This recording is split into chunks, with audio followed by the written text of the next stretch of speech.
चैती इडताल गुणपुर एक प्रमुख आदिवासी संस्कृति तथा गुणपुर उपखंडस्थ आदिवासी अधूषित संस्कृति तथा लुकायित कला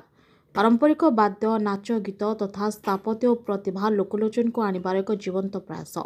विशेषकर लोककला सांस्कृतिक पर्व जहाँकि रायगड़ा जिला प्रशासन पक्षर आदिवासी संस्कृति तथा लुकायित कलार उन्नति प्रचार और प्रसार निमंते प्रथम 2005 मसीह आरंभ होता।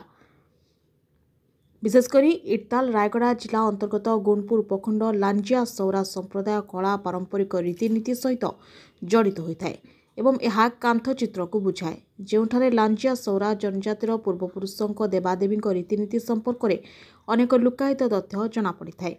जो रायगड़ा जिला स्तरीय चैती महोत्सवटी को गुणपुर उपखंड स्तर चैती इडताल नाम पालन कर विशेषकर प्रतिवर्ष शेष समय गुणपुर उपखंड उपजिलापाल अध्यक्षतार स्थानीय सूचना और लोकसंपर्क विभाग कर्मचारी विधायक तहसिलदार ब्लॉक उन्नयन अधिकारी थाना अधिकारी सहित गणमाध्यम और स्थानीय मान्यगण्य व्यक्ति नहीं एक कमिटी गठन कर स्थानीय तथा निमंत्रित कलाकार मान द्वारा परिवेशित सांस्कृतिक कार्यक्रम द्वारा 2 ରୁ 3 दिन धरी यह पालन कर विशेषकर विभिन्न प्रतियोगितार अनुष्ठित होता कलाकृति को एठारे प्रदर्शित होता है एवं एथिरे अंशग्रहण कर विजय हासिल करथिबा कृति प्रतियोगी मानक निमंत्रित अतिथि मान द्वारा पुरस्कार सहित मानपत्र प्रदान करा जायथाय।